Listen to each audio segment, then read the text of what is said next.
Now, quick disclaimer, I just got done building XY for the recent break video, so I have zero resources for Boothill for today's video. With Boothill finally here, I thought it'd be a good time to go ahead and stock up some more Stellar Jades in preparation for his banner, and what better way to doing it than with the sponsor of today's video, Loot Bar. Loot Bar is a safe and cheaper option when it comes to buying your in-game currency. It takes the cheapest conversion currency rate and uses that for your top-up purchases. It's basically a middleman without potentially getting yourself in trouble with VPN usage. As a Star Rail creator, it gets really expensive to roll for every character, and I pretty much have to do so for these videos you're currently enjoying. Actually, at the time of you watching this video, I'm going to be using this as my top-up option. The process is very simple. You click on March 7th, decide how much premium currency you're looking for, and then you add in your Star Rail UID after purchasing, and you will receive the said premium currency in a matter of moments.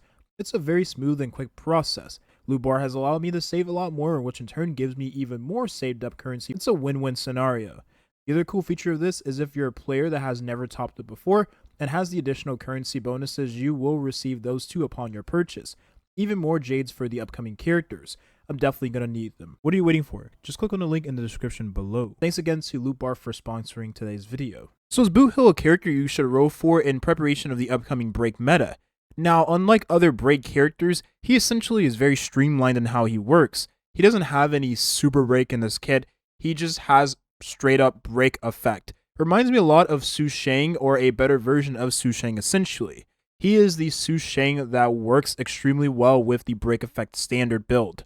Fu Xuan is not that character anymore, instead Boothill took her place. Now let's go over the best things about Boothill. So far, he has an amazing design, I'm not even going to lie. I'm absolutely glazing him on that front. His design looks really cool. It reminds me of High Noon Jin from League of Legends, one of my favorite skins in all of the skins in that game.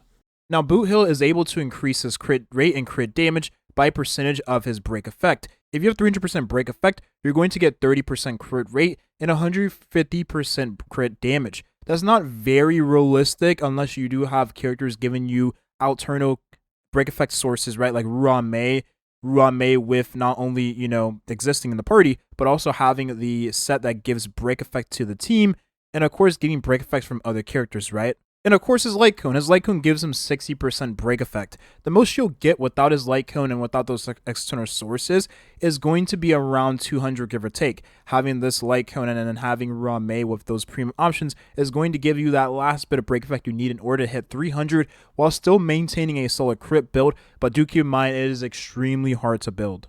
Heck, even cruising the Stellar Sea is still a very valuable option because he does, like I said, get crit rate and crit damage in his kit for free. So having more crit rate from an external source such as the light cone is going to allow him to crit more often, considering you want to funnel everything into break effect first and foremost. And then the attack increase you do get for defeating an enemy is nice, but it's not going to be as reliable to get on him and then other characters like Seal, but he does a ton of damage, so it's going to feel a lot better with the attack percentage increase than it will feel on previous hunt characters because, again, he does hit extremely hard and kills enemies way quicker than any other single target damage dealer we have right now.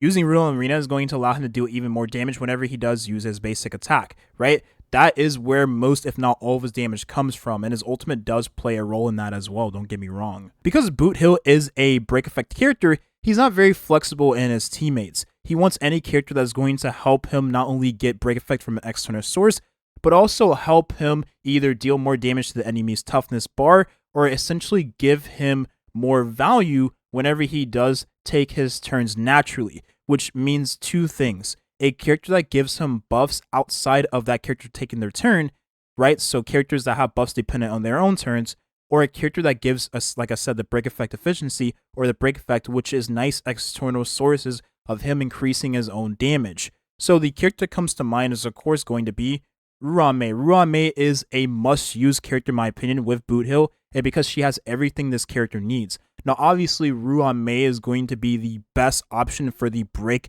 meta incoming, so no matter what the break character is going to be, they're going to want to utilize Ruan Mei because, again, she gives that weakness break efficiency.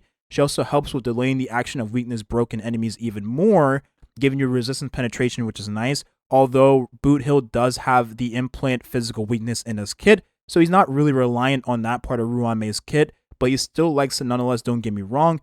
And then Ruan Mei also giving that sweet speed damage bonus, right? And then giving that break effect to Boothill is going to increase his damage massively to the point where no other teammate in the game is going to feel as good as Ruame. Although Ruame is the best option, you can still use a character like Asta, who is going to give speed and attack to the team, which it then translates into more turns for Boothill. However, since Boothill is a character that does not get too much damage bonus in his kit, having a character like Ruame is going to be more valuable because, again, she has all of those break effect eccentric buffs, but also giving that damage bonus for a character that does not have much of that in his kit. And last but not least, one of the better options to use alongside your Boothill, depending on how you have Boothill built, is going to be Bronya. Now, Bronya has a lot of action forwarding, right? Every single turn with an elemental skill, she gives 100% to the one she uses the elemental skill on, right? Bronya also has a crit damage and attack increase with her ultimate, which is very, very nice. And she also does take away a skill point every single elemental skill, depending on how fortunate you are with your Eidolon 1, or if you even have that on your Bronya, right? There can be some players that may not even have that on their Bronya, so it's not very realistic of me to use a E1 Bronya when some people may not even have that, right? Now, since Ruame does give a lot of damage bonus, Bronya gives even further damage bonus with the elemental skill, which is very valuable for a character that does not get much damage bonus in his kit. The thing is about Boothill and comparing it to Sparkle is that Boothill already gets a ton of crit damage, depending on how much you already have on the character, without taking into consideration how much crit damage he gets from having break effect as his substat, right? If you have 300% break effect, you are getting 150 crit damage. If you already have crit damage from substats, you're looking at having a ton of crit damage, over 200%, right? If you have like 250%, you're going to find more value from Bronya giving that elemental skill, right? Damage bonus, and also giving the attack percentage and crit damage on the ultimate, versus Sparkle giving a ton of crit damage with the elemental skill, and then less damage bonus, and then less attack percentage overall. However, what Sparkle does make up for that is giving a ton of skill points to the team, right? Which is very valuable considering you already have a character that is being skill point plus efficient, such as Ruame, and then maybe depending on your defensive option, you are giving more skill points like Fu Xuan, who also gives crit, which makes her even more valuable for Boothill. But if you are using Gallagher, then you aren't really giving too many skill points, right? Just because Gallagher isn't as skill point efficient as Fu Xuan, for instance, right? But the thing is about Sparkle is that Sparkle gives these skill points you would need for Boothill in order to assure that he is able to do what he needs to do every single turn without relying on the RNG of Bronya, right? And on top of that, Sparkle does give crit damage. So depending on how much crit damage you have on your Boothill, you're going to find the crit damage she gives to be all the more valuable. Now, what I can attest and say is that Fu Xuan is going to be a character that you find yourself using everywhere, all the time. She has immediate value for your account as soon as you pull for her. So she arguably has more pull value than Boothill right off the bat, because she's a defensive option. Would I take Fu Xuan's light cone over getting a brand new character, Boothill, in this case? If I'm being completely honest here, let's just say you don't have any of those premium options in order to start shifting your account into that break effect eccentric meta we're going to have in Honkai Star, right? The only character you have is like the Harmony Trailblazer, for instance. You don't have Ruame. I can say that Fu Xuan's light cone is arguably going to give you more value. I mean, the other break character we are going to get later on is going to be Firefly, who you can then roll for when she appears, right? Her banner, stuff like that. This patch, getting Fu Xuan's light cone is going to be a decent pickup for you if you already have the character. Because there's one thing you should not get, and that is going to be Fu Xuan's Eidolon 1. This is so bad right now. The reason why it's bad is because Sparkle gives crit damage and crit rate with her 5-star light cone to the whole team, which translates into more CV than Fu Xuan's Eidolon 1, while being easier to obtain arguably because you have a higher chance of winning your 75-25 than you do with winning your 50-50 for an extra dupe of Fu Xuan without even taking into consideration. It's about 10 pulls on average more to get a copy of a character than it is to get a 5-star light cone. That's not too far-fetched considering Fu Xuan and Sparkle, you will find yourself using both in the same teams with every DPS that can utilize both characters, right? For instance, Jing, you're going to find yourself using Fu Xuan and Sparkle. For instance, Seal, you're going to find yourself using Fu Xuan and Sparkle, and so on and so forth. Any character uses Sparkle will also utilize Fu Xuan, and vice versa. Fu Xuan will also utilize Sparkle. What Fu Xuan's light cone does do is add a lot of quality of life to the character's already great kit. Having the energy increase, right, will allow you to get your ultimate more often without having to worry about an energy regeneration rate link rope, and so you can give the character more HP.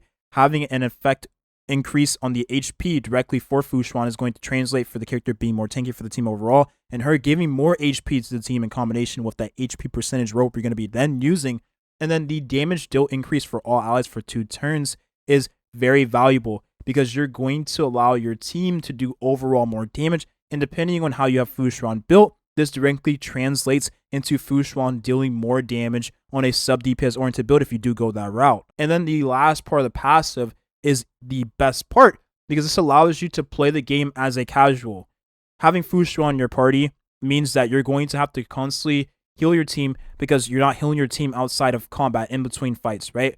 Because you're taking a lot of damage. The only way you have with healing the team is going to be directly through potions or food or having Fu Xuan use her ultimate, which isn't very reliable or can get a little annoying, right?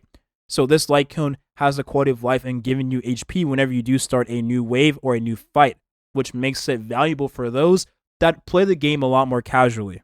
But again, you all know how strong Fu Xuan is. She can help you survive any single target hit from the opponent.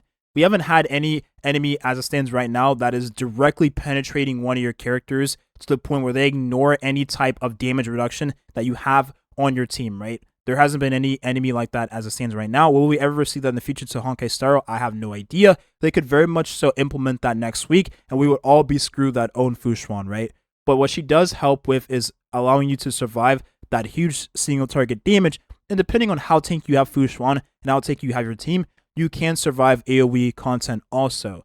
Just Swarm Disaster and Golden Gears is not a good metric of whether or not a defensive option is a good character. It's just not.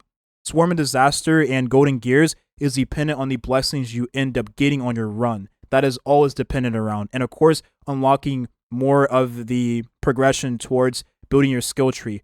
But how does Fu Xuan compare to other defensive options that have released afterwards, like Boothill and Adventuring, for instance, which we'll talk about in a second? Boothill has been immediate value depending on the type of player you are in this game. Well, she's a defensive option, so she already has immediate value, but she gives further value depending on the type of player and your playstyle in this game, right? Let's say you are a dot enjoyer. Boothill is going to give you more value than someone who is not a dot enjoyer because she gives you energy and attack percentage, which is valuable for those dot teams, right? Every character in the dot team wants to use their ultimate whenever they have it, and then you give attack percentage, which is the best stat you can have for your dot characters regardless, because most of their damage is dependent on their attack stat in total, and the damage bonus they have as well, but attack percentage is going to be king on those dot characters. And then Adventuring is a character that has a lot of value in teams where you're going to be using characters with follow-up attacks, but he's really good outside of it also, don't get me wrong. You can use him in a team with Acheron, and he still has value there. But for the follow-up teams, he is irreplaceable. He is more niche than you think, but he still gets the job done outside of that team. Whereas Fu Xuan is more of a general buffer. She works really well with characters that need the CC blockage, or teams where you don't have that CC mitigator, right? Like Bronya, for instance. But she's also valuable in the sense of she's just good with any character that has a crit-based build, but also does not, you can throw in a dot team, she still works, right? She's just a nice general support to use. But is she better value pool-wise than Boothill in this patch? It really depends on the type of player you are. If you already have 2 defensive options, I can say you can skip her for certain and just roll for Boothill if you have Ruan Mei and you are looking to get into the break effect Essentia meta, or you can just wait for Firefly, who is also going to be a break character and might be well more suited for your account, because maybe you don't like the single target playstyle Boothill and other hunt characters, which is also understandable. Again, I do apologize for not having Boothill built in preparation for this video. For one, it's just really difficult to build many characters in this game, especially when we get 2 5-stars every single patch. There isn't enough resources in this game to build every character upon launch. Most of the players you see that have characters built are literally using them from test servers, which I do not have access to. And second of all, well, yeah, I just don't have the resources to do it. And the battle pass and stuff like that only gives so many resources, right?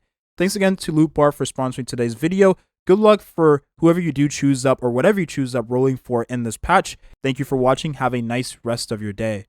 Peace.